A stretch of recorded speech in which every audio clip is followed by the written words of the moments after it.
Hello, my name is Jimmy and this is the 2022 Mazda 3 GT Sport Turbo, as it's called here in Canada, or hatchback turbo in the US. And then you got this. This is actually my brother-in-law's 2010 Mazdaspeed 3. When Mazda created this one, this turbo, they said that it's not a replacement for this, the Speed 3, because well, it's more luxurious. It's supposed to be better in every single way. It's not their whole zoom division. In fact, they actually don't even say that anymore. It's all Kodo design. I mean, gotta admit, it looks great, doesn't it? But how does it stand up to something that's 12 years old and has a little bit of tinkering under the hood? Let's find out. I'm gonna start off with looks. You can let me know what you think, which one looks better. But I mean, the Mazdaspeed 3 with its giant nostril in the center for the intake for that top mount intercooler does look kind of cool and kind of boy racer-ish. Whereas the new Mazda 3, well, it's smooth. It's, well, just a lot more elegant than this. I mean, someone of my age, I'm over 30 years old, I'd rather be seen in this than in this. But my brother-in-law, who's younger, prefers the look of this. So you let me know which one you like the looks of more in the comment section down below. But let's go to the inside where things are less subjective and more objective. All right, the old one first. There's actually quite a bit of space in here. There's more headroom in the front as well as in the rear. And the seats, well, they actually hug you a little bit more. It goes with the whole Mazdaspeed kind of vibe.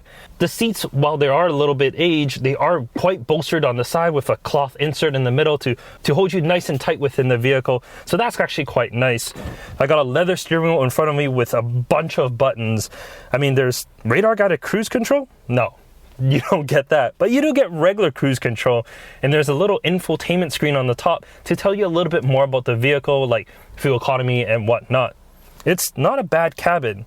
In front of me, I get a tach and as well as a speedometer, pretty regular stuff here, analog cluster with a boost gauge in the center to tell you exactly how much, well, maybe not exactly, roughly how much boost you're making at any specific time. It's a decent cabin, but I mean, the plastics are a little bit less to be desired. They're quite hard. This one has been modified by the previous owner, so it has this red Alcantara thing that's on the side, rather than that black and red cloth insert that you get normally. Like I said, it's a fine looking cabin. It's definitely dated, but it's still very functional. And honestly, you know, it's not that bad. However, if we fast forward 12 years, not so bad becomes really good. I mean, the materials in here is fantastic. The leather, it's soft, it's supple. Sure, it's not boy racer like that one is, but it's more sophisticated. The seats are not as bucketed, but they're soft. This Napa leather that's on here, it's really nice. Yes, you still get heated seats, and you get a heated steering wheel. So, I mean, you have all the luxuries. And speaking of luxuries, there's CarPlay, there's Android Auto. That one has an aftermarket head unit, which actually has that.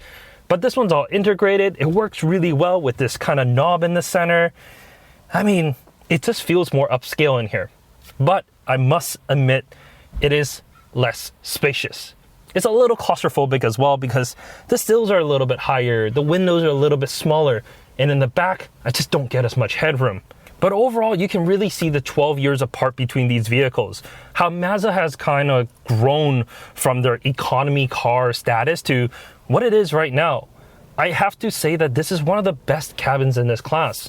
I mean, yes, the new Civic is really nice as well, but it doesn't feel as good as this. This feels premium. But let's go for a drive. Actually, let's talk about the engine first, and we'll go for a drive and see what's what. Under the hood of the 2010 Mazdaspeed 3 here, we got a 2.3 liter turbocharged 4-cylinder. It makes stock 263 horsepower and 280 pound-feet of torque. All that is fed through a 6-speed manual transmission to the front wheels through a limited slip diff. For the 2022 model, it has a 2.5 liter 4-cylinder. It makes 250 horsepower and 320 pound-feet of torque. All that is fed through a 6-speed automatic to all 4 wheels with the Skyactiv all-wheel drive system. And what all of that translates to, well, is a mid 5 second 0 to 60. According to Car and Driver anyways, from their 2010 report as well as their 2022 report. The 2022 is actually a little bit faster. However, with this modified version of the Mazdaspeed 3, my butt dyno says otherwise. This definitely feels a little bit faster. But there has been a few improvements, let's say, on this vehicle compared to stock. It has an intake, has an exhaust I'm sure you can hear, and has a Cobb tune on it, which is based off the 91 shell that we have here. So yeah, there's a few things that make this a little bit faster, and has a little bit of Cobb bits here and there as well to kind of make it, well, a little bit more enthusiast grade. I mean, it's a good driving car. Around the city, keep the RPMs nice and low, and it's decently comfortable. The clutch is a little heavy, but at least you get a clutch.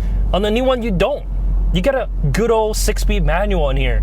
And with the Cork Sport short shifter, that's a tongue twister, that this has, it's actually a really good, satisfying shifter as well.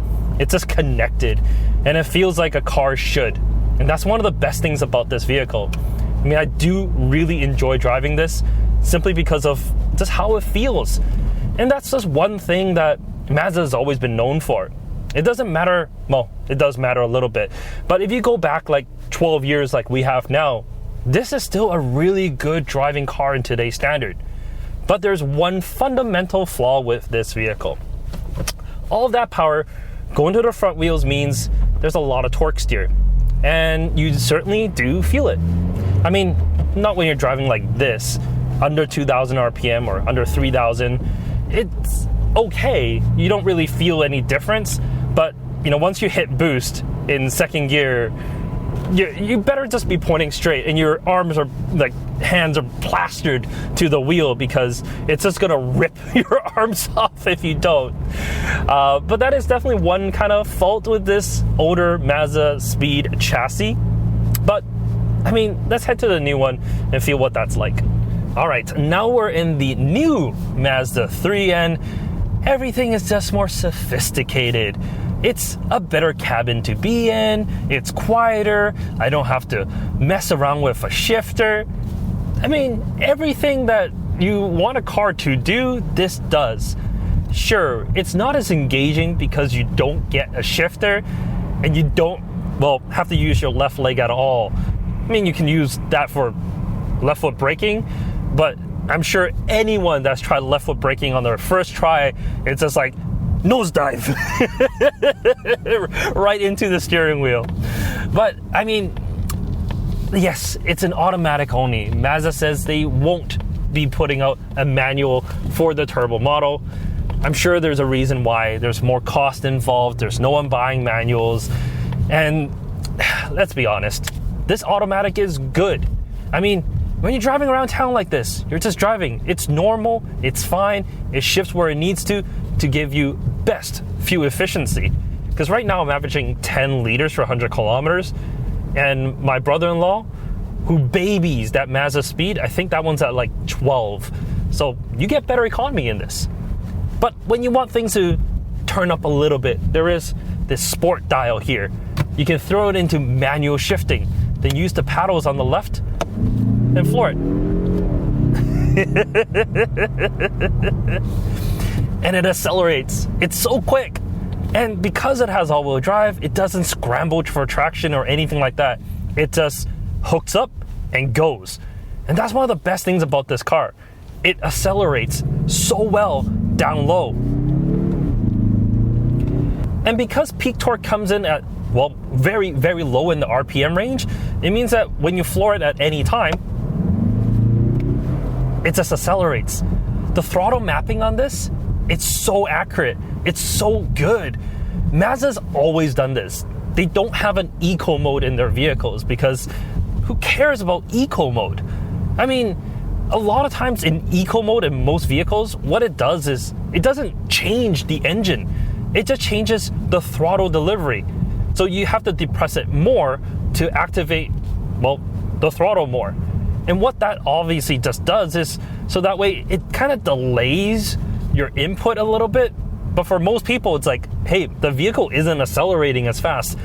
I want to press that throttle more. And it ends up using just as much fuel as regular normal mode. It doesn't do anything in most vehicles. And Mazda, they're like, don't bother. Why bother with an eco mode? It doesn't do anything. Leave it on normal, have good throttle mapping, that whenever you need to accelerate, you just depress the throttle and you go. There's a car in front of me. I'm not going to accelerate right into it. Oh, actually, that brings up a good point. A 2020 Mazda 3, you get all the safety things that the old one don't get you. I mean, the old one, you get cruise control, but I mean, if you set it and you kind of just let it do its thing, you're going to run into the car in front of you. This has radar-guided cruise control. It has lane keep assist. It has all the things to keep you safe inside the vehicle at all times. Whereas the old one, I mean, I wouldn't say it's unsafe, but it's not as safe as this in terms of the active safety features anyways. All right, Mazda 3, Mazdaspeed 3. The evolution of 12 years, how Mazda has evolved from this kind of boy racer hatchback hot hatch to some call this a mild hatch. But the numbers that's published from Car and Driver says that it's very comparable. Acceleration, braking, and road holding. The new one does better than the old.